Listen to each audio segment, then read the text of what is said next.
On va vivre l'île Pichu Malou, à la claire. On va comprendre. On va comprendre. Aujourd'hui, le chef de l'État a démontré noir sur blanc, c'est le Rwanda. Balo Toboki, Machekatani. C'est le Rwanda.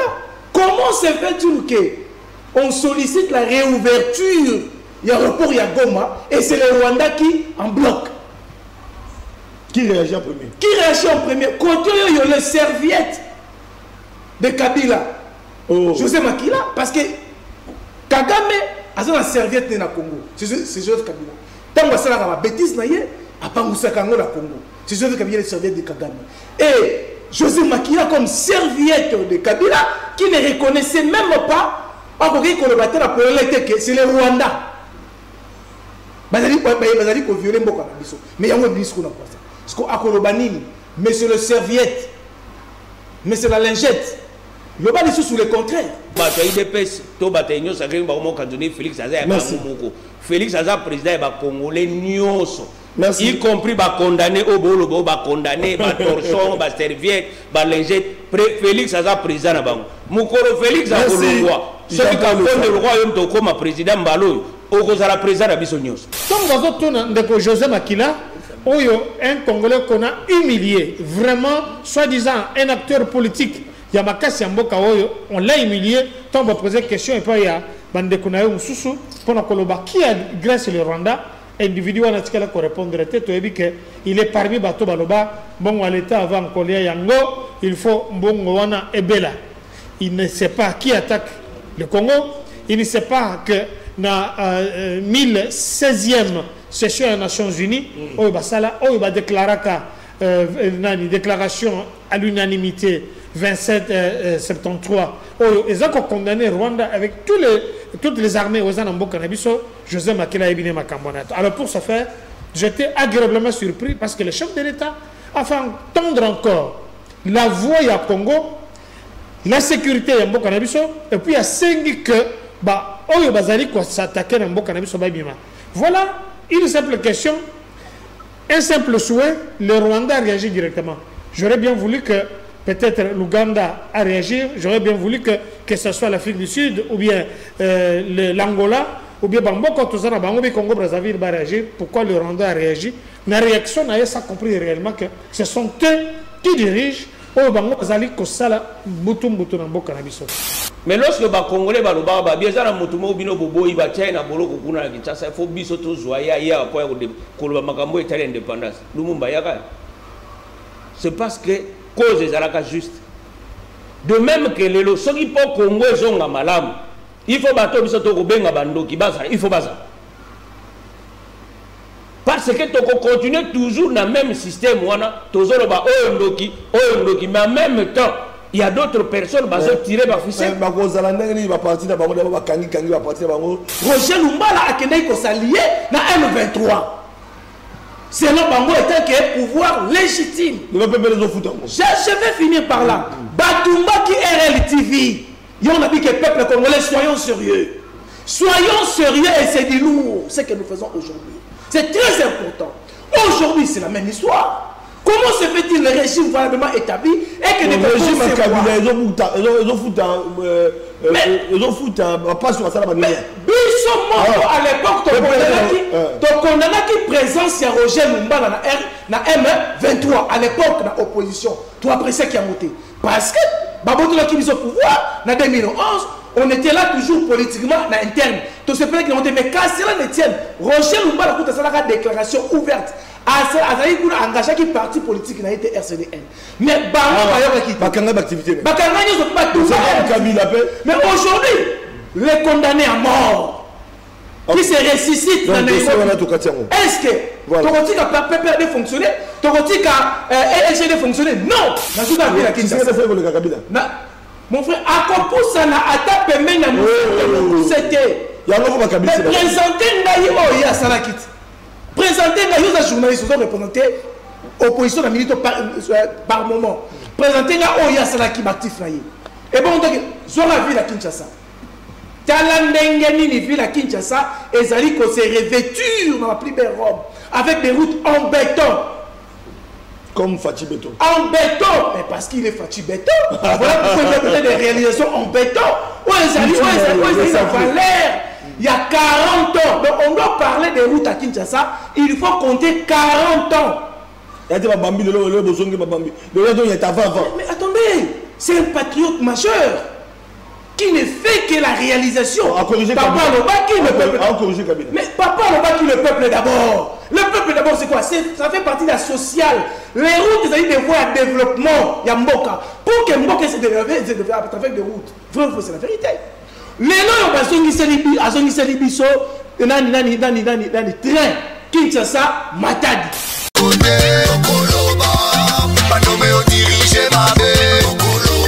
ans c'est trop, les Congolais vont aller Kokufa. 30 ans c'est trop, tant qu'on met tout dans ton Kenya.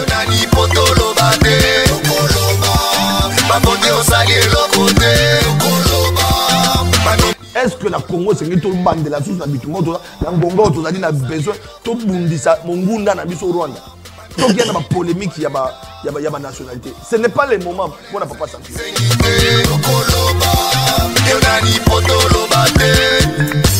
Makambozo bongate pepla sonyo kwama uluna bashege batondi na nzela misala ikeleve banda kongola banda kolela tilelo azolela boninyo leta azali monguna ya peple te bango babonga pepla nyo kwama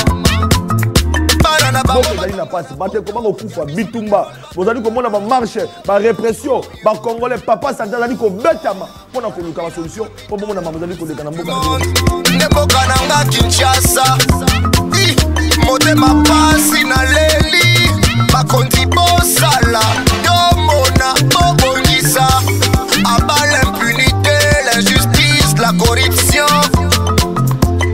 Voilà bandeko balandi ezali mingi lisusu okutani lelo pona kubeta masolo ya Congo ezali mingi lisusu po ete papa Sentinelle na bino elongo boyebi mai mazali koleka na mboka na biso ya solo mikakatano ezali ebele tokosololango. Nous sommes en direct bandeko balandi, vous pouvez envoyer vos questions par SMS soit na ba numéro ezali affiché na WhatsApp bandeko bako réagir bako répondre. Alors ezali mingi lisusu po ete lelo tokozongela tobisaki bino mokolo alobi ete mokonzi ya mboka tata ekolo azomi na mboka France mpe kuna na maloba na ye mokonzi ya mboka atalisaki ete na nsima ya kosilisa bahostilité na partie ya est ya République démocratique du Congo akoreconstruire province ya nord sud Kivu mpona koloba ete ya solo mikakatano ezali ebele mpe asengi mpe lisusu ete esengeli na barelation bilatérale oyo République démocratique du Congo ezali yango na France esengeli etambola malamu tokobeta masolo bandeko balandi. Kasi na ngambo toujours ya est démocratique du Congo France peut appeler ses positions pour na conseil na réouverture ya aéroport ya Goma tokobeta masolo na baimboka bandeko balandi. Depuis tata ekolo azali na ebonga na ye bandeko musu ba papa Sentinelle toko mona ba réalisation toko yoka mais tozo mona ba kolobela yango te et à ce jour toko sala moi bilan à mi parcours ya mokonzi mboka po ete utazu ebonga na ye pour la deuxième fois pour na koloba ete il a succédé plutôt a succédé à sa propre succession, excusez-moi pour la tautologie, pour la communauté Mokozamboka, Yemoko, azali candidat, Yemoko, à Kouissou et Bongana pour la Balami Balé, Kassina, Oetel, la réalisation, Outa Mokozamboka, Félix, et Chilombo, Daliwana, la réalisation ni concrète, il y a ça là. Pour Kabila, à Koutaka, Mboka, Mikakatano, à Salaka, tant Kabila, c'est l'équipe. Mais les lots, Tozali, Namona Mboka, Félix, et Chilombo, les loyaux, Toru Koloba, 145 territoires, projet Oyo. Le lot de Bagete, Sengelaki et Botambouma. Est-ce que Botambouma, tu habites dans la réalisation, on a plus l'impression, tout le monde a baptiste, mon amboka, Mobutu Atika, tout le monde a baptiste, mon amboka, Kabila, le fils Atiki, tout le monde. Est-ce que Kayangonde Zali Topé, mon amboka Félix Chilombo, il peut aller qui n'a kotonga, pe na kotika, ba empreinte na hôtel infrastructure, na mboka na biso. Voilà sur ce plateau bande Kobalandi, Nazalinga Mokote. Nazali, na mon amboka docteur Kakonda, Ozali Moko, ya baimboka na ngambo ya union sacrée, pe na tondi botondi na pesi mbote boy malam. Merci beaucoup Sinzili Amboka, Otozo Benga Sentinelle. Merci na Kobeng Sebsoli Susu, a Otozo ya kopesa la pertinence. Ko expliquer makambo oyo ba congolais baza koyeba te toza kopesa biso orientation peut-être Nandenge ou Choroba ou Mokonzamboka, Zagli Bandamboka, Makambolobi. Les non-dits sont nombreux. Il faut tout expliquer. On a profité, on a fait beauté, on a une équipe technique. Je parle ici de notre jeune frère technicien Énergie. Il y a que Junior. Petouanazo Salamakamakass Junior. Sans oublier le géniteur de cette grande chaîne, Patrick Choyo, là il se trouve, et l'éminent co-débatteur Maître Jean-Paul, qui va partager Naye, ma solo et Alelo. Après, c'est que Mbote n'a pas bazali banda mboka, surtout au bazan à la République, au bazan Kozela, que Bitumbao ici là, qui n'est zonga, qu'on a besoin de la bisika là-bas. Maintenant, Domingue, au-dessus de présenter, Gambo Singray a présenté comme débatteur. Tozali Bango Namona Mboka, Maître Jean-Paul Sambo, il y a des analystes politiques Nangambo, Makanisne qui rapproche l'opposition. Mbote Pebo Imala. Mbote Ndeko Flavien, na Ndenge au Pesakingai, Mbela Topé Lukasa pour qu'on aille répondre na invitation, na émission, na biso, Tobenge émission, to Kundola, Yo Zali Papa Sentinelle. Je crois que nako pesa mbote na ba ndeko banso bazali d'abord ya liboso na ko débatteur na ngana zong série pe mbote na docteur Kakonda, donc et puis na bandeko banso bazali ko lamba kuna na nzungu pour que monsieur ezala malamu.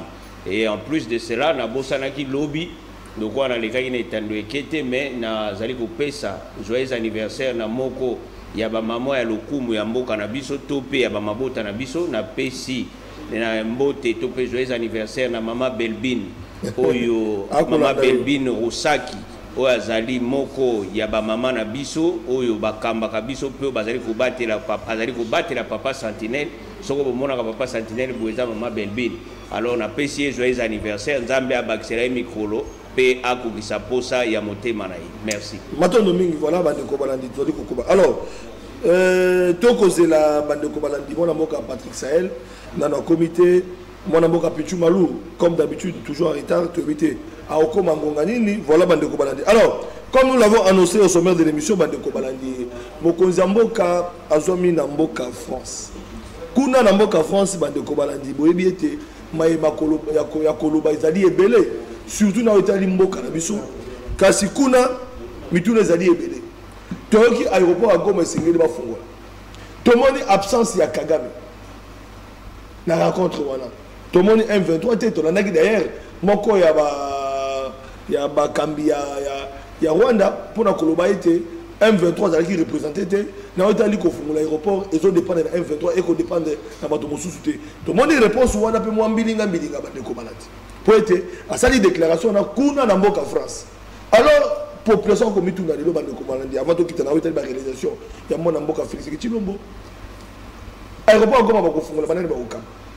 Est-ce que nous avons une balkanisation ou pas? Parce qu'on ne comprend rien de Kobalandi. Moi, je suis docteur Kakonda Likambo au Kolanda, on a Bokebi, Mokozambo qui n'est pas participé, puis à l'Obaki, na Mambi Batali Congo, puis à Talisa qui était Ngambo, il y a Goma, pour nous Bukavu, Goma, et c'est un sima retrait, ma troupe étrangère, ma troupe rwandaise, Otoko Benga agresseur, il est à Koleka, on a reconstruit Mbokawa, et puis à Kolobela déjà, ma Kabota ni solo. Pour nous bongi ça a été une école wana et baby na bangouna. Alors comment on a été aéroport à Goma c'est le fungamba to landi ba kambi en France yo lo bibon. Merci beaucoup. Il faut qu'on explique ba imboka to que kosoka na France ndengeni yeba qu'il n'y a pas très longtemps tangu milule selema ki na France et quoi na Belgique makambo selema ki a Gateway pour réunir la majorité des présidents africains avec l'Union européenne pour Makambo Italie, Makambo Mosolo. Président français Emmanuel Macron, Yokaki, initiative, il y a que ça là que va convoquer une réunion humanitaire pour Makambo Italie, Congo. Il y a un bambo qui est belé, la Bessindi Nakisa, na Wezo Salema na Russie, na Ukraine, tout comme Wezo Salema na Palestine.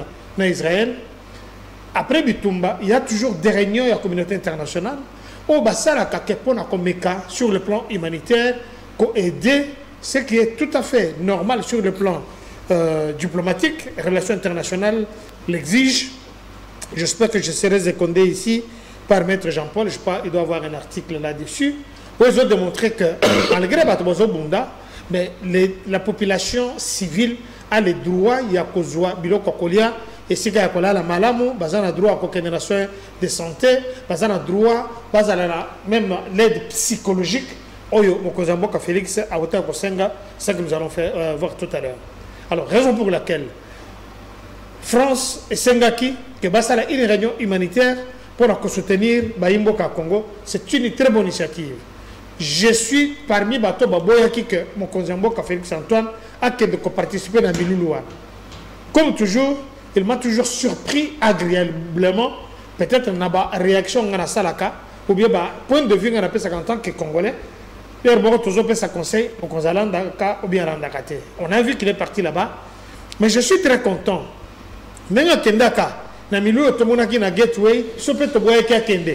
À la fin du compte, on a compris qu'il avait vraiment raison de faire comprendre à ces vampires, ces Hitler du XXIe siècle, qu'il a adressé la parole en face. Le monsieur a eu peur, il n'a pas traîné dans la capitale, il y a l'Union européenne, en Belgique. Le monsieur est parti rapidement, il est parti sur ses pieds. Alors, on a vu que monsieur le vampire du XXIe siècle, Kagame, Croix Gamé, après ce qui a accordé qu'il allait participer dans Miloulouana. C'était une occasion, une aubaine pour Nabiso, que tant que Kozalawana, tout démontrer que Félix Antoine a outil nous sous Kosala, déclaration à Zone Sabaïmboka, il y a monde entier, que voilà, Tozo Senga que Rwanda a se retiré, na Katia Congo, aide humanitaire et Koki Koyate, si il n'y a pas la sécurité, aide humanitaire et Koki Koyate, parce que ce que comme toujours na Kati, il y a aéroport et Goma, et que tant que les militaires rwandais qui sont représentés ici par M. Kagame avec ses sbires, ceux qui basali, moyen tout ça quelque chose d'exacté. Il faut vous rappeler que quand on a la déclaration, il y a le ministre des Affaires étrangères, il y a Rwanda, Azol va bien que Bisso Tokotika là qu'on s'est retiré Kunate. Ah, bon on s'est retiré. Alors, tant que José Makila, un Congolais qu'on a humilié, vraiment, soi-disant un acteur politique, Yamakasi Mboka, on l'a humilié, tant on va poser des questions et puis il y a Bandekunayo Moussou, pour Koloba, qui a grâce le Rwanda, individu à Natikala pour répondre à tête, il est parmi Bato Baloba, bon à l'état avant Kolia Yango, il faut Mbongo Wana et Bela. Il ne sait pas qui attaque le Congo, il ne sait pas que dans 1016e session des Nations Unies, il va déclarer une déclaration à l'unanimité 27-73. Ils ont condamné Rwanda avec toutes les armées aux Anambo Canabiso, José Makila et Bine Makambonat. Alors pour ce faire, j'étais agréablement surpris parce que le chef de l'État a fait entendre encore la voix à Congo, la sécurité à Mboka Nabiso, et puis il y a 5 que Oyo Bazali quoi s'attaquer à Mboka Nabiso Babima. Voilà une simple question, un simple souhait, le Rwanda a réagi directement. J'aurais bien voulu que peut-être l'Ouganda a réagi, j'aurais bien voulu que ce soit l'Afrique du Sud ou bien l'Angola ou bien Bamboka Tozana Bangobi Congo Brazzaville va réagir. Pourquoi le Rwanda a réagi? La réaction n'a pas compris réellement que ce sont eux qui dirigent. Voilà Bokendeli, il y a chef de l'État et que pour reconstruire Sud ou bien Nord Kivu, il faut au moins 5 milliards de dollars pour nous construire. Bon, on a écouté dans le Congo. Bon, on a écouté dans partenaire il y a Congo. On a vu, on a reconstruit la Palestine plusieurs fois. Il y a eu peut-être 85 milliards de dollars. Il y a eu peut-être 75 millions de milliards. Je parle de milliards de dollars. Et le chef de l'État, après des investigations, après des analyses très sereines, on a découvert qu'il nous faudra 5 milliards de dollars pour encore reconstruire Nord Kivu, Sud Kivu, et puis qu'on envisageait que d'ici 2026, ma camion se nous fasse là. Alors de notre côté, mais la cadre là, c'est ma partenaire, ma monnaie est sérieux, d'autant plus que ma Kakanambo, Cannabis, ma détournement, ma individu va détourner ma million, et un ancien ministre, il y a finance à Kolba qui va projet et il y a Kabakabola.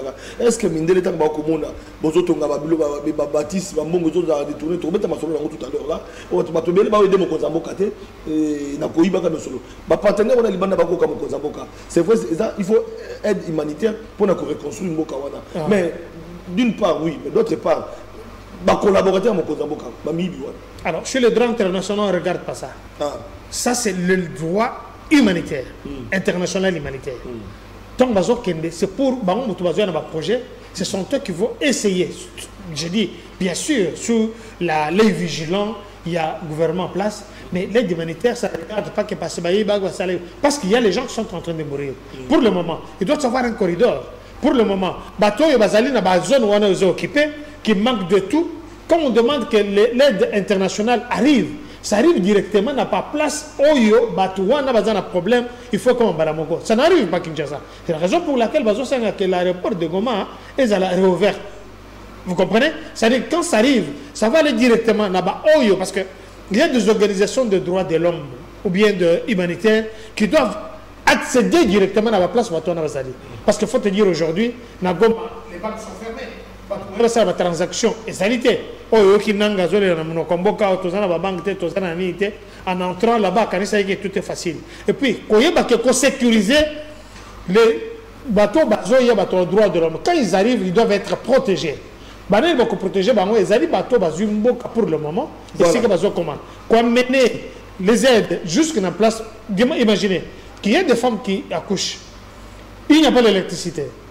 Il n'y a pas la sécurité pour moi, c'est à Kobota, à Outi Kobota, ou bien il peut y avoir l'hémorragie, il peut y avoir peut-être la césarienne, il peut y avoir la barrière, et doivent être protégés. Ça, c'est les organisations des droits de l'homme qui sont sur place. Ne me dis pas parce que, comme on est en train de bâillonner tout le temps la Palestine, j'ai vu les bateaux, les autres à Turquie, les bateaux, les autres un peu partout, même en Chine, qu'on larguait même le bulot, Israël, tu dois faire très attention parce que nos avions qui arrivent, ce sont des avions humanitaires. Nous devons larguer à manger et que ça doit être distribué. Ça n'a rien à voir avec le gouvernement. Je parle bien des droits internationaux. Merci pour donc, nous demandons ce que le chef de l'État dit faire là-bas, et ce qu'il a dit parler, ça expliquait là-bas. Et j'ai compris que M. Macron, qui était l'un des soutiens, il y a Rwanda, il y a l'armée rwandaise, il est sur le même point de convergence.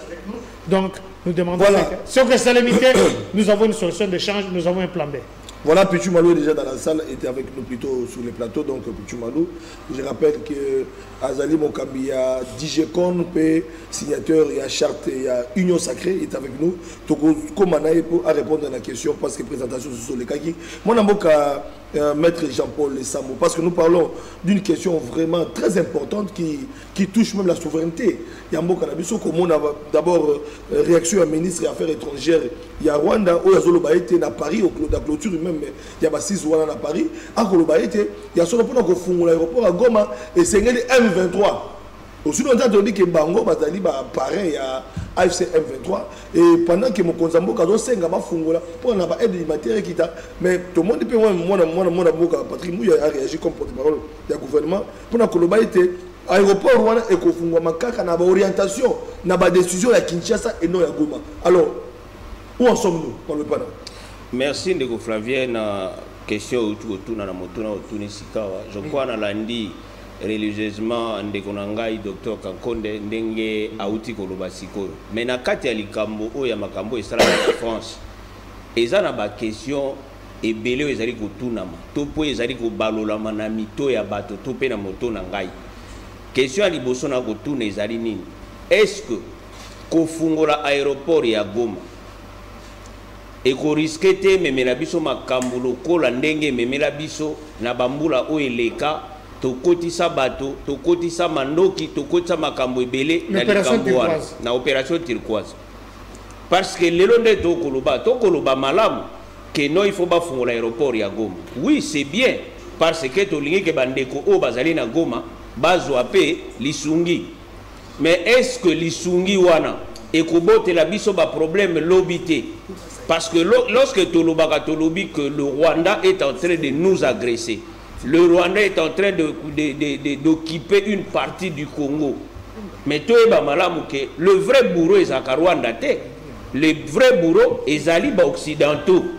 Ezali bateau bako kamba mokili entre autres Union européenne na basusu. Est-ce que les locaux font l'aéroport ça ne va pas nous créer encore de problèmes? C'est ça la plus grande des questions. Parce que Ngana Zari Kotala Malamu, Docteur Kankonda Lobia clairement, yo moko pe olobi a olobi ke na o makambo mwana mboka Patrick Moura ya olobi.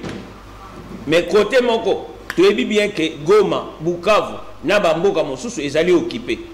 Soki lelo aide humanitaire ye ego kitana maboko ya banani ego kitana maboko ya bato bako kamba isika wana. Est-ce réellement tokozala na contrôle biso surtout Kinshasa, tokozala na contrôle ya ville ya Goma, topé Bukavu? Très bonne question. C'est ça le problème. Oh, il faut tomituna parce que toi ko bandondi mabilo ko bindimela te. Peto koki ko lukate ke to banda ko vanda to tosa o mondela ko luba mikolo nyoso ndenga zali ko luba. Pourquoi? Parce que derrière tout ça, mindele ba ebelo ni ba ko sana biso.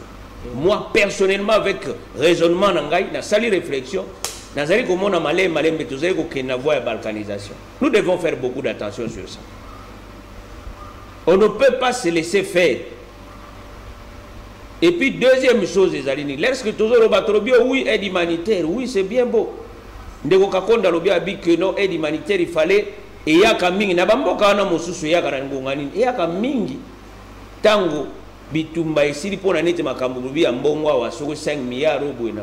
Mais 5 milliards wana toko sanate ezana bato mosusu na ngonga o bazo sepela bi 5 milliards eweya. Bato mosusu pe babandi ko ça déjà ba programme pour 5 milliards wana.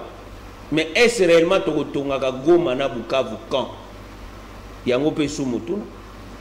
Parce que lelo tu ebi bien que mwana mboka Félix atika na mibu mi balé na ndam. Est-ce que ba ko débloquer 5 milliards wana na ngonga nini? Pe toko récupérer biteni oyo ezali occupé parce que soto lobi toko bongsa Goma na Bukavu, ça veut dire qu'il faut rebella longwa wana. Il faut batoyo baza ba vrai bourreau. Il y a Rwanda ainsi que il y a des supplétifs faut Benga FC M23. Mais pourquoi le ministre des Affaires étrangères il y a remettre à cette carrière et c'est une autorité plutôt M23 FC bangonde ba fungola Goma. Nous il a réagi pour la autorisation vous aller dans Kinshasa alors guerre Rwanda.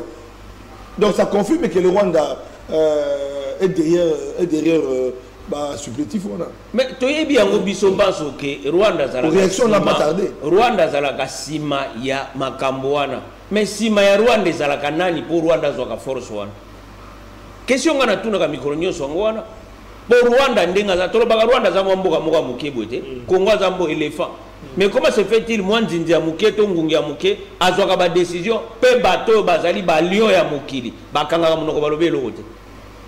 Il faut te réfléchir malamu na Congo ou soit il faut biso moko à l'interne que to lukato sani to bongisa na kati na biso parce que monguna yaka toujours ko tia mobulu na ndako wa moto soki ndako wana kimi ezate soki ndako wana bato baza koyoka na te le fait que biso moko na kati na ndako tuzoyoka na te to tia na mutu na biso ezala 5 milliards wana ezala aide humanitaire watango ekubanda kuya kanga yango lelo ndeko Flavien, je ne suis pas un prophète de malheur. Bokoyoka ke minduki tambola ki na nzela wana. Bokoyoka ke makambo ebele tambola ki na nzela wana. Parce que tu vivant en mboka na biso avec les Nations Unies. Toyoka une fois Nations Unies a kotisa mandoki na mboka oyo avec le casque bleu. Est-ce que lelo aide humanitaire wana e kokoti la biso sous mandoki te? Ah oui. D'autant plus que tu as vu que pour evozana contrôle na biso te. Voilà. Et vous avez un contrôle, il y a bateau bazo qui peut ville ou ana topé bamboka wana. Alors il faut tout réfléchir madame. Et puis bateau bazakana mukonjambo, on peut bien beau dire mukonjambo ka saka ba discours kitoko, c'est bien beau. Mais derrière machine wana ya mokili, o ezali ko luka ke tia Congo à genoux. Nous pensons quoi? Est-ce qu'on va penser seulement sur les discours? On va passer sur les stratégies pour que toi arrêtes le Kouana. Parce que le Congo a bandit qu'on pousse vers la balkanisation. Il faut toter les le Kouana. Mais pour que toter les mélango, nous devons nous construire à l'interne d'abord. Nous devons tout faire pour que Bisso à l'interne. À l'interne, là vous appelez au dialogue avant. Mais oui. Au dialogue, c'est impératif. Dialogue, il faut dialogue pour la Bisso, c'est impératif. Tokobo Yangote. Mais dialogue avec qui? Parce qu'il y a des condamnés à mort. Comme Kabila, il y a des condamnés à mort. Il faut dialoguer avec qui? Je vais te donner un exemple. Les dialogues selon Tshisekedi, c'est pas la forme de Senko. Je vais te donner un exemple. Oui. Il y a eu Bassise Mokona Mokilio pour le Congo. C'était en Belgique. Mais lorsque les Congolais baloba bien ça na mutumo bino bobo iba China boloko kuna na Kinshasa, il faut biso to zoya ya pour koloba makambo etali indépendance. Lumumba yaka. C'est parce que cause ezalaka juste. De même que les lois, ceux qui peuvent Congo zonga malam, il faut bateau biso to kobenga bandoki baza, il faut baza. Parce que tu continues toujours dans le même système, toujours ndoki, mais en même temps, il y a d'autres personnes qui sont tirées par ficelle. Il va partir dans suspension d'activité, à PPRD, il y a Kabila, José Makila, dans la série continue. Mais il y a un lobby. LGD, et puis, parti à 7 qui connaît aussi. Touché, donc, et puis, maintenant, il va lever militaire. En fait, il était déjà condamné, il n'avait plus de militaire. Donc voilà. Non, c'est pour cela que Ndeko Flavien. Même le Parlement, on est insulté, il y a ma tête en politique. Ndeko Flavien, une chose est que c'est bien beau de faire tout ça. Oui. Mais lorsque nous créons de frustration entre nous, lorsque Tozo crée des problèmes, et ça n'a pas de belé, ça n'a pas de boloko, pour des raisons X. Mokonjambo Kabengi, Paya, Solori, il va trouver solution, mais on s'en va boloko. Pourquoi pas biso to sala pour l'intérêt en Boga biso? Ah d'accord. Donc on peut se plan de sortir, même baza ba condamné ba koya. S'il y a des problèmes au ba koy ko participer pour que toi arranger Mboka na biso ke liboso, to ko sangana. Voilà. Donc Jean-Paul a lobby que pour retrouver solution faut qu'on solo là. Pour parce que en interne, c'est vrai que la communauté internationale soit aujourd'hui la frontière ou l'aéroport il y a Goma, mais en interne ceux qui donc il y aura toujours des problèmes parce que plan balkanisation ils en là. Alors moi dans maître Pichou Malou il y a DJ conciliateur, il y a charte, il y a union sacrée, on a parmi la conférence des présidents. Oui, je suis parmi les autorités politiques qui a Union Sacrée, donc je suis dans ces rangs-là. Donc aussi oui, je suis une personnalité politique. La Union Sacrée, donc ce n'est pas le moindre. Donc voilà pourquoi je salue d'abord cet esprit d'ouverture. Il y a l'éminent professeur Mbata, qui est notre secrétaire permanent de l'Union Sacrée.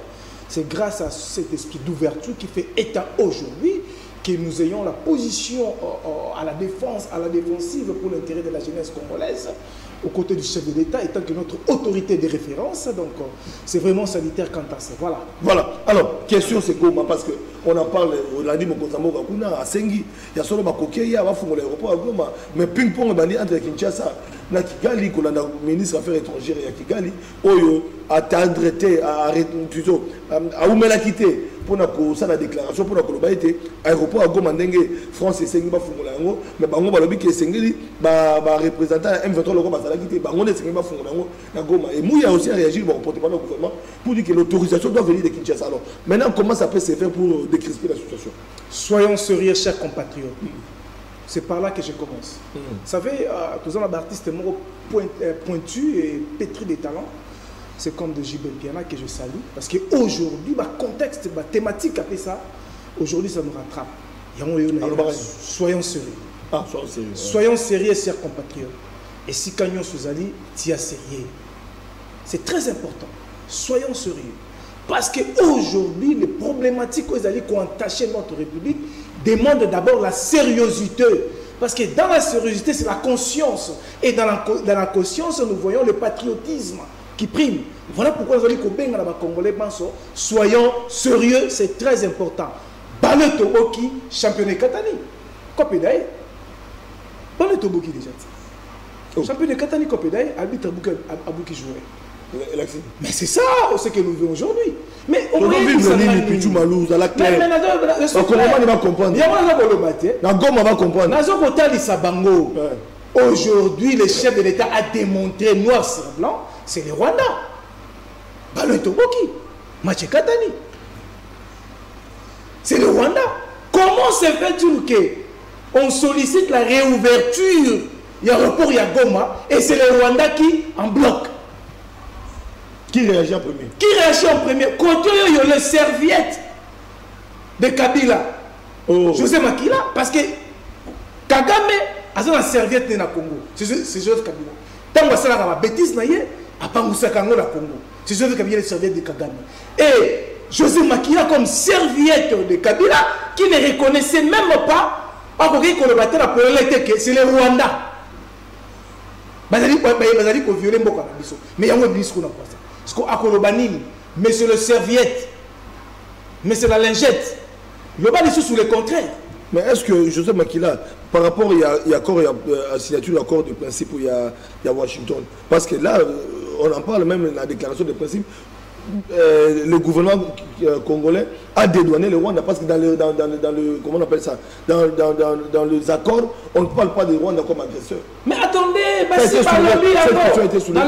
la question était valablement soulevée. Nous avons dit que le ministre des Affaires étrangères togolais a dit que comportement il y a un comité international par rapport à la crise du Congo. Ceux qui ont fait action directe, ceux qui sont complices, ils vont subir des conséquences néfastes. Ça veut dire quoi? Ça veut dire qu'il faut soutenir la diplomatie du chef de l'État. Et ça dit noir sur blanc que c'est le Rwanda, c'est Paul Kagame, même dans le Congo. Comment se fait-il ça? Je salue le bravoure et le courage. Il y a ministre, il y a communication et médias, Patrick Mouyaya, où a se laissé faire où a démontré que c'est nous les Congolais de repérer Sandingisa pour être ceux qui font qu'on fonde l'aéroport et qu'on ait une autorisation et pas la biso et non le Rwanda. Malgré leur comportement. Parce que là, je vais saluer de prime abord le FARDC et les Wazalendo. Mon seul zali kosa mamalam. Chers compatriotes, bande korabiso à Kivu, bande korabiso à nord na sud Kivu, bozala kimia. FARDC na Wazalendo bazali kosa la musala kitoko. Ton dans le bibongo, c'est-à-dire bientôt Bukavu et Goma entre nos mains. Qu'à cela ne tienne, la politique, la diplomatie, bravo le chef de l'État. Parce qu'aujourd'hui, le monde entier en témoigne, c'est le Rwanda. Mais sur le plan terrain, les réformes qu'a fait lancer le chef de l'État, et bien, dit que ça se positif. Parce que tu as la problématique Makassi au sein de notre armée.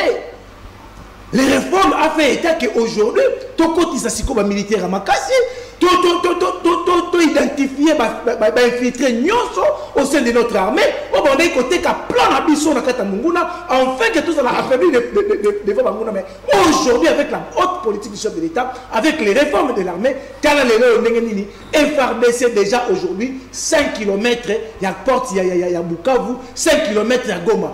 Et ça, je ne sais pas forcément. C'est du lourd.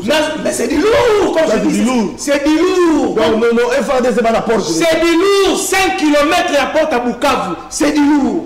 Donc, à la minute, c'est du lourd. C'est du lourd. On ne blague pas. C'est-à-dire que sur terrain, FARDC, c'est-à-dire qu'on travaillait correct. Correct avec nos Wazalendo. Il y a un moment qui est biso dynamique déjà pour un Congo nouveau. Vous allez combattre enfin que tout soit jeunesse. Il y a une sacrée parce que ton côté ici, ma jeune est belé. Nakati a FARDC. Et puis vous allez motiver jeunesse. Mais elle est toujours présent.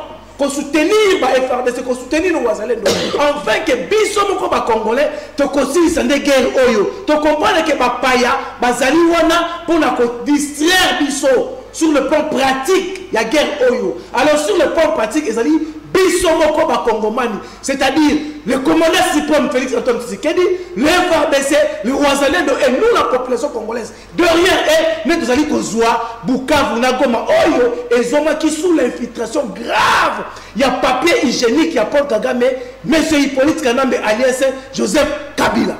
Alors, fermeture dans la partie politique, il y a des opposants qui ont pris par là-bas, ATD, PPRD, et des PPD a réagi pour dire que ma déclaration arrêtée, il y a le vice-premier ministre de l'Intérieur, Etali Bangote, parce que Bango, ça l'activité, Bango, elle est bénie dans Mibé, Koyambo. Non, non, oui, bah réagir, bah Bango, bah tout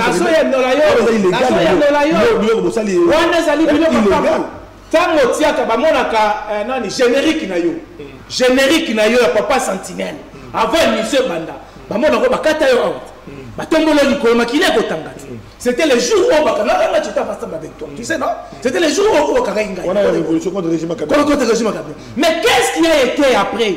Roger Lumbala a kendaki ko s'allier sur le plan politique qui était porte-parole à M23. Automatiquement, le ministre de l'Intérieur à l'époque, Mouyel ici, je me souviens pas de son nom, a ça qui retrait, a suspendu qui activité RCDN. Donc, a Kangaki Moïse Moni de là, babete lokola nyama bakanga bapartisan nyonso ya RCDN bakoki kosala te. Pourquoi? Parce que Roger Lumbala akendaki kosalie na M23 selon bango étant que pouvoir légitime. Je vais finir par là. Batumba qui RL TV, on a dit que peuple congolais, soyons sérieux. Soyons sérieux et c'est du lourd ce que nous faisons aujourd'hui. C'est très important. Aujourd'hui, c'est la même histoire. Comment se fait-il le régime valablement établi et que les régimes ils ont foutu pas sur la salle. Mais à l'époque, tu condamnes qui présence à Roger Lumbala na M23 à l'époque dans l'opposition. Tu apprécies qui a monté. Parce que Baboto qui mise au pouvoir en 2011, on était là toujours politiquement dans interne. Tout ce pays qui monté. Mais quand cela ne tienne, Roger Lumbala a fait une déclaration ouverte. Azali kuna engagé qui parti politique n'a été RCDN. Mais mais aujourd'hui, les condamnés à mort qui se ressuscitent dans les est-ce que Togoti a PPRD fonctionner, Togoti a LGD fonctionner? Non, c'est comme ça parce que Bazali Bato, je vais chuter par rapport au dialogue. Mon cher ami, au Moni, Toza Koloba, j'ai bien suivi ici mon frère. Mon cher ami, soyons sérieux, je répète encore, c'est très important. Toko Sololanine. Toko Sololanine, Yonanga. En interne, il n'y a pas de conflit. Toko Sololanine, s'il vous plaît, Toko Sololanine, quand est-ce qu'on va en interne, il y a des conflits, il y a des problèmes. Mon frère, au moins, les dialogues. C'est un combat, le bagage. Dès qu'on a un dialogue, vous allez qu'on s'est chanté aujourd'hui. Et ils allaient pour favoriser qu'il y a Nanga, qu'il y a Kabila. C'est ça les dialogues proposés par la SECO. Si vous allez dans la société chaque jour ici, mais c'est comme ça, non? On veut avoir la porte ouverte pour la Koya ya Nanga. Namboka Oyo, allégation de Bacheronfa, tout le monde a sous mixage, brassage, la de l'armée. C'est ça les dialogues. Oh, c'est quoi, t'as dit qu'on prenait. Je vous dis, Toko Solola, Nini. Que demande le peuple congolais? Que demande notre population de l'Est du pays? Est-ce que la population congolaise a posé un dialogue? C'est ça la question majeure. Or, la population a plus besoin de paix. Il y a recouvrir notre intégrité territoriale dans l'Est du pays, c'est-à-dire essayer de renforcer l'armée Nabiso, de renforcer Bawazalé de Nabiso, de faire un chef de l'État, de soit S Nabiso, et son Nabiso. C'est ce que veut le peuple congolais. Et non cette distraction des Merci. Tokoya pour sur la caca, ceux qui te répondent Goma, te répondre Bukavu, vers janvier, février, mars. C'est par là qu'on va penser tout à construire la square à l'intérieur. Mais pour l'instant, il n'y a pas de question de dialogue chef de l'État. Restons toujours dans cette lignée. Et c'est par là la solution. Et c'est que veut le peuple congolais. Voilà, nous n'allons pas nous prendre beaucoup de temps sur cette question parce qu'il nous reste 15 minutes. Parce que dans 13 minutes, voulais-je dire, nous sommes déjà à 11h47. Les gens nous suivent, nous sommes en direct. Moi, Namboka, docteur Kakunda. Chacun a donné son point de vue par rapport à Makamba, il y a Goma et au peuple de juger. Mais il y a aussi une question qui plane, il y a la population, où tu as Tshisekedi à la pouvoir. Les Congolais vont comme on est de l'autre côté. Allemagne d'Afrique, la Kabylie 145 territoires. Est-ce que le Togo va être Tshisekedi dans le bilan pour terminer? C'est une question peut-être que tu peux banaliser. Il y aura des émissions encore approfondies sur cette question. Est-ce que Tshisekedi, ceux qui demandent, c'est les mêmes amis parcours dans Gazawana. Azana va prendre, il y a une infrastructure. Oh, le Tshisekedi va organiser ça. Nengo Vandi, on a bien battu Tshisekedi. On peut s'en combien de minutes? Parce que c'est une question pertinente. En tout cas, gérer 4 minutes. Chacun va gérer 4 minutes. D'accord.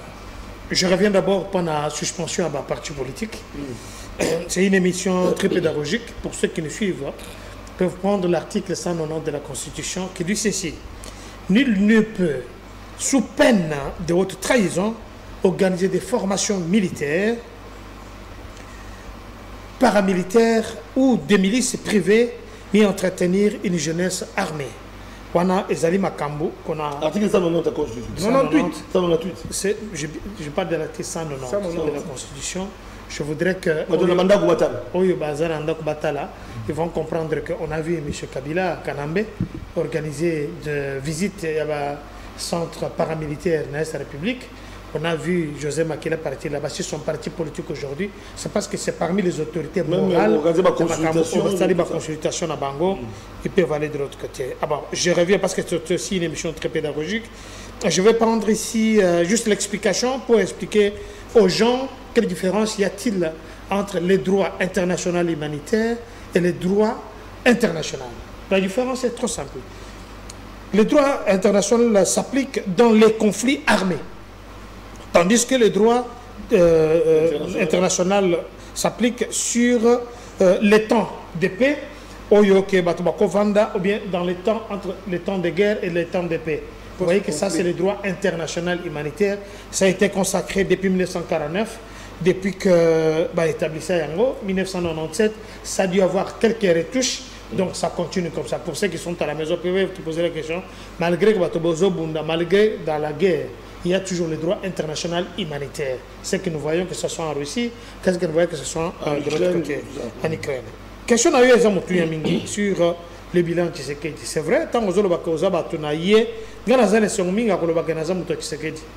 j'ai servi le père, je sers le fils. Je suis très content, conciliant. Et de opposer la question c'est bien que aussi là. Non, il faut que le base effectivement. Mais on l'aime pas pour défendre le pouvoir non, d'abord c'est question de volonté. Tu es moninga boy. Est-ce que Monique est dans quel est là? Papa. Alors, je reviens sur une chose. Très bien. On a laissé tout ce qu'on a besoin. Je vais demander à Ndeko Patrick Mouyaya, il y a ministre porte-parole au gouvernement. Aux alliés ministres et journalistes. Et tant que vous avez la restitution associée à des communicateurs qui font un travail exceptionnel. Ah d'accord.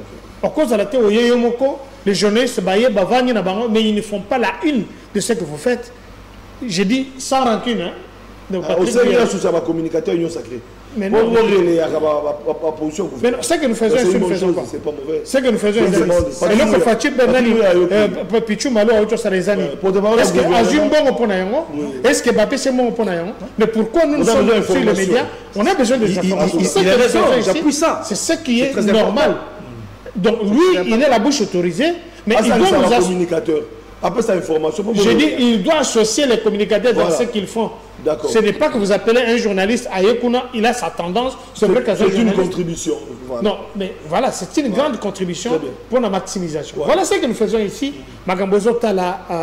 Il sera reçu très bientôt dans le plateau d'Oyambaye. Très bien. Tant qu'Oyambaye, associé, il se poser une question. Il n'y a pas de souci. Je dis que c'est sans rancune. Sans rancune. J'aime bien. Je vais organiser un grand plateau avec le ministre. Nous avons d'abord, depuis que le Congo a commencé, nous avons une université. Il y a 6 ans, chef de l'État au Tchoussal. Il y a 2 ans et demi. Non.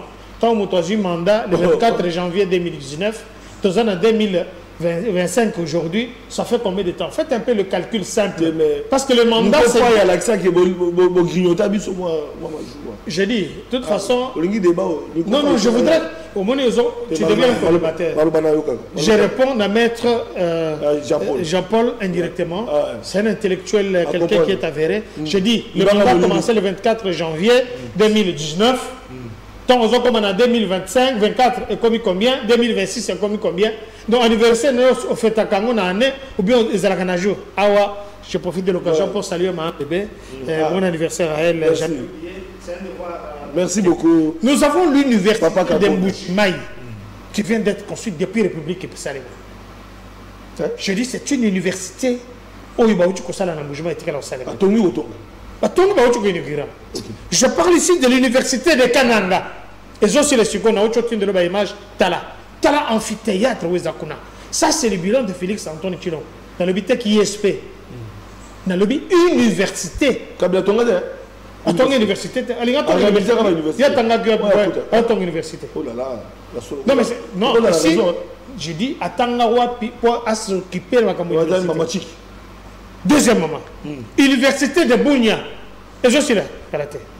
Quatrièmement, nous avons l'UPN. Quand tu vois que tu as le UPN, que ce soit ma portée, que ce soit dans le but, ce sont des bâtiments construits. Je parle ici INBTP avec beaucoup de bâtiments, de nouveaux bâtiments dans Soukanangoana. Tout le monde peut aller voir. Ce que j'ai dit, dans un salle de l'autobi que tu sais que la Koutiango, bongo. Dans le biais, à Koutabongo, mais il a transformé de communauté. Nous avons l'Unikin qui a été rénové. Dans le biais qui a été construit, mais qui a été rénové. Je me rappelle, tant que je suis à Unikin, avant que nous avons une piscine. Où est là qui mais tout ça, qu'on s'entraîne dans la piscine. Mais allez-y maintenant, on va voir ce qui se passe. Allez-y voir. Je parle ici. de natation. Je parlais de 6 ans. Revenons maintenant dans Makambotel hôpital, un domaine de prédilection. Nous avons l'hôpital Mama Yemo, Yassika. L'hôpital Mama Yemo, ça a été construit en 1952. Ce qu'on a c'est l'hôpital général d'Afrique, Mama Yemo. Ce qu'on que ce soit tous les appareils sophistiqués aux Anakats et dépassés. Nous avons l'hôpital Sendwe, rénové. Nous sommes là à Lubumbashi. L'hôpital Sendwe est rénové, devenu à neuf. Nous avons ici l'hôpital militaire de Kanchachi. Vous avez vu que ce soit les scanners aux Anakats, que ce soit les défibrillateurs aux Anakats, que ce soit les couveuses aux Anakats, que ce soit le bloc opératoire aux Anakats, exactement. Nous revenons ici dans l'hôpital de Mwangeji, l'hôpital universitaire de Mwangeji, là nous sommes allés là-bas. Yassika flambant neuf, et ça je pense 3 ou 4 étages. Non, c'est pas Pifi Masouka, c'est le chef de l'État. C'est le chef de l'État, c'est son bilan. C'est son bilan. Pifi Masouka n'est matérialiste.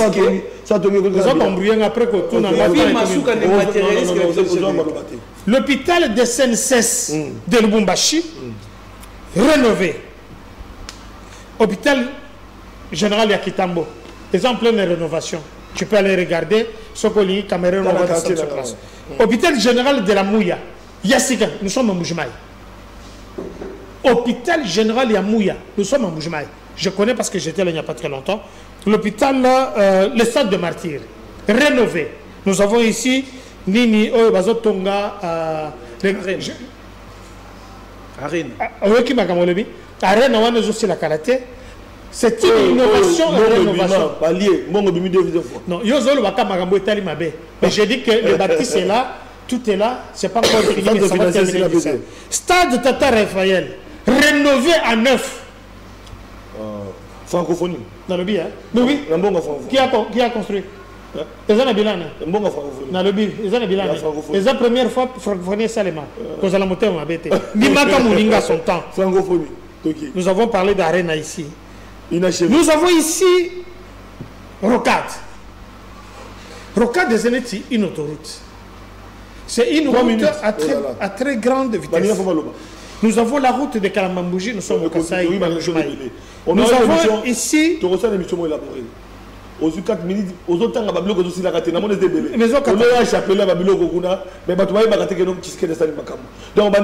j'aurai une émission la semaine prochaine autour des réalisations, un débat où Bato Kabila, il faut débat les quartiers. Bon, défendre vision à Kabila.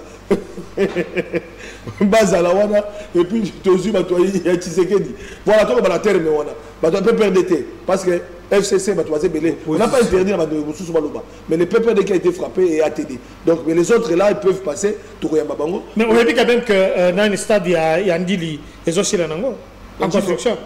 Stade il y a Ipen et aussi la paix. Stade de Lumumba et Matadi. Stade unique. Dans l'Embi et comme belé. On ne peut pas rater à ça la bloc. Oui, il a raté ça.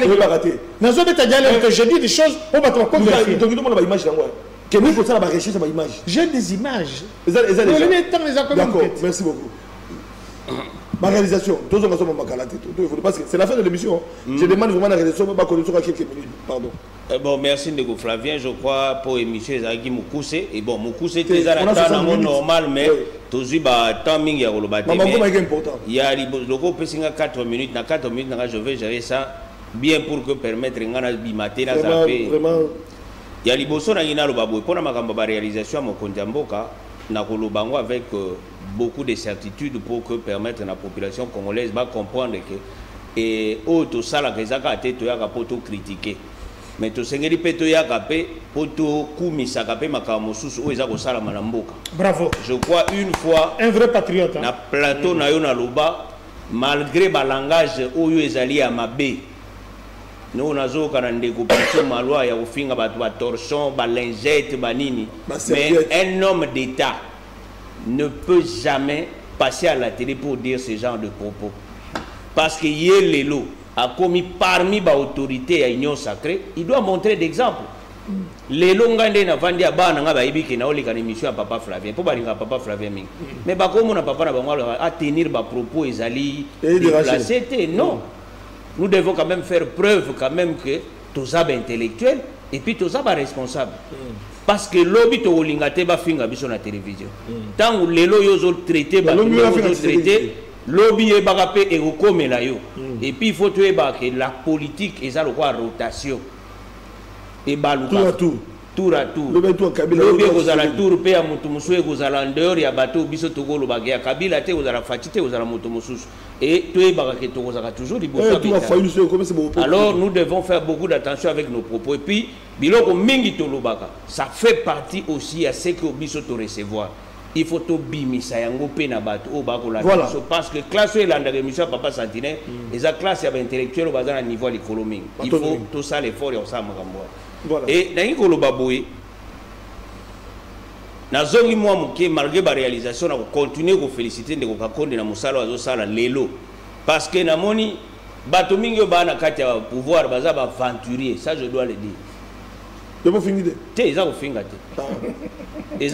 Quand on dit que tu es aventurier, c'est injure. Ah, d'accord. Totanga ngo malamu, toza ba totangi classe. Et ça le voit dans la télévision ba bengi mutu délinquant, moko lobi ba fingi ngai. Ba fingi yote lorsque ba traiter de délinquant, ils ont tina ba traiter délinquant ça ko finga te. OK. Donc c'est pour dire que faut le lotoyeba que le pays est en danger. Tokoki koboya pour tous a besoin Félix Apé Sabiso président Félix Apé Sabiso ba poste, mais toyeba que le Congo est en danger. To voiler ba face te pour les losoki mokolo moko to mona di boswawa ya etando to ya nini ba obenga Pichu Malute ba tuna e po nini ti lelo bunagane za bongo ba obenga ka Félix, parce que lui le numéro 1 du pays. Et puis faut biso to yande to sunga mokonzi mboka. C'est pour cela que j'étais toujours dit biso la NPPC nous ne faisons pas otobengaka opposition ya opposition à sentiment, to salaka opposition o ezali opposition moko ya malamu na sens nini so to moni place mabe ezali tokoloba mabe, so to moni place o ezali malamu tokoloba malamu, et non to bando ya kovanda to bio mokonzi mboka nyonso to betela ko maboko. Non, ezana makambo susu o ezo sala na mboka na biso soki eza ya malamu te to longola ki jalelo, et surtout nous les intellectuels. Ndeko nanga Kakonda sali lecture ya malamu pour la réalisation de mokonzi mboka, et moi je le félicite. Pourquoi? Parce que aucun président ya Congo banda to banda na Kasavubu tiko koma lelo, aucun président ya mboka oyo atikali ko sala signe moko te na mboka azate.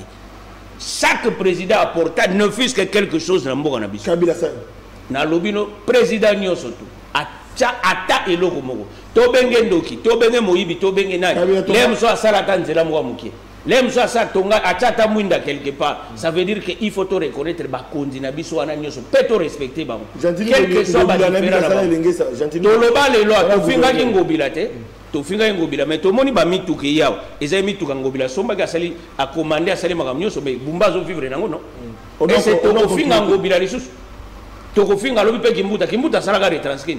Est-ce que le na mboka oyo to moni to na bus à l'état à part Transco?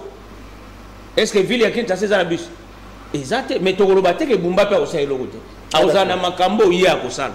Donc c'est pour dire que pour la ressource qui ça, parce que 4 minutes nga na baina o gérer ngo bien et sengeli na biso ba congolais et sengeli na bato o bazali na union sacrée to leka plus na télévision pour na kolakisa o mokonzi mboka asali. Apparemment kuna bakundi yango to lukaka kate to leka okabola ba gâteau poto zala na jalelo. Non, parce que lelo chacun de nous a kozala en face ya bilan na yi mokonzi mboka azana bambula o esengela ke constitution na biso epesier malgré ndeko nanga Kakonda lobi ke non mokonzi mboka asali on a lobi za libanda soko calculer 2000 temps balobaka 5 ans So déjà moto asali net tiko to na 2025 to comme na mois ni. To comme na mois de novembre. To comme na 26. Donc to tire na mbula boni to comme na 26. Et li ko ba to tire na 2 ans et demi. Non non 26. 2 ans 28. Na pesa to comme na 2028. To tire na mbula boni. Mi balé na mwanda mbute na 2 mois. 2 mois na to tire na to benga ngo sous 3 ans. To benga 3 ans parce que to si to comme na souka. Donc il reste na chef de l'état na biso. Pour battre IDPS, to battre Union sacrée ba mo kanzoni Félix Aza moko. Félix Aza président ba congolais nyonso. Y compris ba condamné au bolo ba condamné ba torchon ba serviette ba lingette Félix Aza président na bango. Mukoro Félix Aza roi. Celui qui a fondé le royaume to comme président Mbalo au kozala président na biso nyonso. Voilà. Enfin, Pichu Malou, les combattants, on termine avec nous. Les réalisations. Non, je me retrouve d'abord à Bassourdi. Parce que quelqu'un qui veut donner les sons, il y a mon tant au finga qui est mobile. Oh, j'ai pas dit ça. J'ai pas dit ça. Il était calme. Non, j'ai pas dit ça. Dans le lobby, ça veut dire quoi? En général, mais dans tout autre, ça va. Il y a des cas d'exception. Voilà, 4 minutes au côté. Moi, j'ai demandé soyons sérieux avec nous sur le plateau, cher ami. Soyons sérieux. Mais n'injurions pas. Non. Il ne faut pas aussi insulter. Ce genre de débat, ils ont déjà révolu. Donc, c'est la fin de l'émission. Tout ça doit déborder. Mais ça, ils ont révolu. Ils ont révolu. Maître Jean-Paul, il était calme. Tant que il était calme. Il n'est pas Zolo. Mais c'est ça. Ndima Bakou. Michel Chaté. Est-ce que qualification, il y a bien délinquants, qualification par rapport à l'acte. Serviette, moto, le bévi à Kagame, comme on va congolais, qu'on viole par maman Nabiso, qu'on va minérer, c'est ça le bévi naïe. Si on a un sur le panel, n'est pas à Kabila, c'est Kabila qui porte ça. Ok. Il faut comprendre, il faut qu'il faut comprendre avant. Ça c'est la haute politique, cher ami. Alors, ça c'est la haute nation. Il faut qu'il faut comprendre. Mais donc, qui sont les serviteurs de Kabila? Ezaliba, José Makila et les consorts. Bon, on va couvrir ma bévie à Kabila. Oui, on va dire que ça, ce sont des torchons, ce sont des serviettes. Qu'est-ce que je dis de mal? Soyons sérieux, cher ami. Toujours. C'est du lourd. C'est du lourd. Soit on serait c'est du lourd. Balo Toboki, match ici. C'est ça les conséquences que vous ajoutez. Ma réalisation inachevée. Docteur Kankonde a aussi peindre un tableau sur le plan extérieur. C'est beaucoup. Mon frère, si tu habites dans Banda Awa, tu aussi ça t'est. Mon frère, à quoi ça n'a pas permis de nous c'était. Mais présenter Ndaï Oya Salakit. Présenter les journalistes qui ont représenté l'opposition de la militaire par moment. Présenter les Salaki Baktif. Et bon, donc, sur la ville à Kinshasa. Talandengeni, ville à Kinshasa, et Zali qu'on s'est revêtu dans la plus belle robe, avec des routes en béton. Comme Fatih Béton. En béton. Mais parce qu'il est Fatih Béton. Voilà pourquoi il y a des réalisations en béton. Oui, Zali, ça valeur. Il y a 40 ans. Donc on doit parler des routes à Kinshasa. Il faut compter 40 ans. Mais attendez, c'est un patriote majeur qui ne fait que la réalisation. Papa Lobaki, le peuple. Mais Papa Lobaki, le peuple d'abord. Le peuple d'abord, c'est quoi? Ça fait partie de la sociale. Les routes, c'est des voies de développement. Il y a Mboka. Pour que Mboka se développe à travers des routes. C'est la vérité. Les noms azongisa libiso nani train Kinshasa Matadi. Ah, j'ai salué encore le DG Martin. Yebisanga. Maintenant on va y avoir 5 trains. Mais vous avez combien de trains? 0. Tout ça, ça démontre que le chef de l'État est en train de donner le mieux. En partant Allemand d'Afrique. Mais par contre, ça qui bison, autoroute, tout ça. Mais c'est nous qui regardons. Je vous dis que les lois sur le boulevard Lumumba, t'es pas un aéroport. Route Kulumba, avenue Kulumba. Oh, le pont jeté, deuxième pont jeté. Donc ça veut dire que à ceux qui pont ya Yanjili et Kangami, mais Kulumba déjà dans le pont jeté où il faut faire traverser. DG Victor Toumba. Mais c'est par là que je vais saluer les prouesses. Il y a DG, les dynamiques DG. Victor Toumbachi qui est là. Mais l'infatigable, ce n'est pas un homme de bureau, ce n'est pas un bureaucrate, Victor Toumbachi. C'est un homme de terrain. Mais l'OVD est en train, mais toutes les réalisations de la ville de Kinshasa, c'est l'OVD. Dirigé par Victor Toumbachi, qui est un DG très compétent. Il nous a donné une abordation de route en béton de qualité. À côté si on a vision à moto, intelligence doit savoir Victor Toumbachi, comme il s'est matérialisé sur le terrain. C'est très important. Kulumba lelo et Fumali biso tronçon, il y a limité Tinjili, dans un deuxième pont. Tout ça sont des réalisations de Félix Tshisekedi. Kende Kota la Kassavubu, nous reviendrons sur plus de 300 ponts réalisés. Donc on peut prenez l'état, une émission spéciale là-dessus. Non, Papa Flavien, ceux qui t'ont dit dans la réalisation, ça c'est une émission spéciale. La réalisation, les images sont là. Voilà. Mais pour conclure, Naza Koyeb est chef de l'État. Nous sommes en train de décrire un comportement qui s'est manifesté contre Baïbazali Kosala Moussala selon ta volonté. Chef de l'État, il faut faire la mise. Et Kabal, ils ont eu un cabinet à la présidence, ils ont eu un la primature. Bazali ko faire dégager ko kolongo la bateau, bazali ko matérialiser vision na yo. Nazi le jeune Grâce Bilolo na kati ya Congo central. Chef de l'État, Grâce Bilolo a modernisé le Congo central. Grâce Bilolo construit le Congo central selon ta vision. Mais il y a un cabal qui se monte derrière Grâce Bilolo pour la politique de déchoyer inutilement pour bâtir Motoroyo à freiner la volonté politique na kati ya Congo central. Tout à dire qu'on dénoncer, ce n'est pas intéressant. Avec des réalisations concrètes, c'est très important, chef de l'État. Il y a un autre qui a été VPM intérieur, Jacques Chabani. Déjà, l'échéance, il y a gouverneur, il y a province. Il y a Boujima, il y a notre province. Pourquoi? Parce qu'il y a eu des irrégularités de fond et de la forme. Il y a un VPM. Dans la situation à Congo central, Balingi va monter Kabal avec les députés provinciaux. Il y a des autres, soyons sérieux dans Congo central. Merci pour la lettre. Il mérite la continuité de ses fonctions par rapport à la réalisation de la vision chef de l'État. On a intérêt à Congo central. Ceux qui vont mettre Congo central et côté l'élément, jeunesse et côté l'élément, parce que jeunesse aujourd'hui, merci Pichou, c'est très important. Merci beaucoup la Pichou Malou, merci la maître Jean-Paul Essambo, merci la docteur Kakonda pour la Congo central, merci la Lubeli Kambwana, na yebi ke ebele bazolinga te ba mona bilenge pour bossa musala balingi ba étouffé étoile, il y a Grâce Bilolo, Batika Grâce Bilolo, Asa Musala. Voilà.